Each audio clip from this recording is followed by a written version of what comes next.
بازاروں میں کنعان کو بیچا جاتا ہو، جب حرص ہوس کی منڈی میں ایمان کو بیچا جاتا ہو، جب صوم صلاۃ کے پردے میں قرآن کو بیچا جاتا ہو، انسان کو بیچا جاتا ہو، انسان کو بیچا جاتا ہو، جس دور میں کعبے والوں کو گرجا کے نظارے بھاتے ہو، جس دور میں مشرق والے بھی مغرب کے ترانے گاتے ہوں، جس دور میں مسلم لیڈر بھی کچھ کہنے سے گھبراتے ہوں، جس دور میں سبقت غیرت کے اسباب عدم ہو جاتے ہوں، اس دور میں ہم دیوانوں سے کہتے ہو کہ تم خاموش رہو۔ ان الحمدللہ الذی عز وجل والصلاة والسلام علی نبی الحرم فقد قال اللہ تبارک و تعالی فی کلام الخالد اعوذ باللہ من الشیطان الرجیم بسم اللہ الرحمن الرحیم ومن يعظم شعائر اللہ فإنها من تقوى القلوب وقال تعالی فی کلام الخالد انما یخشى اللہ من عباده العلماء وقال النبی صلی اللہ علیہ وسلم العلماء ورثة الانبیاء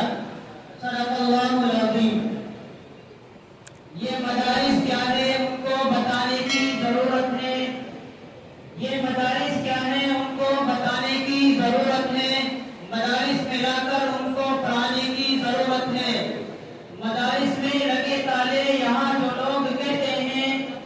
مدارس میں لگے تالے یہاں جو لوگ کہتے ہیں، صبح پر ان کے تالے لگانے کی ضرورت ہے۔ حضرات، آج کی اس باوقار محفل میں بندہ جس موضوع کو تخیلات کی وادیوں سے نکال کر لفظوں کا جامع پہنا کر آپ کے ذہنوں میں اتار کر دل کی بنجر زمین کو سیراب کرنا چاہتا ہے، وہ ہے دینی مدارس کی ضرورت و اہمیت اور علماء دیوبند کا کردار۔ اس امت کی رہبری اور رہنمائی کے لیے جو پہلا مدرسہ قائم ہوا وہ غالب تھا، جس کے معلم اول رب کائنات واسطہ اول جبریل امین، کتاب اول قرآن کریم، مخاطبین اولین صحابہ کرام کی پاکیزہ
سے اسلامیہ کی سب کو عزت کرنے کی طریقے بتائے.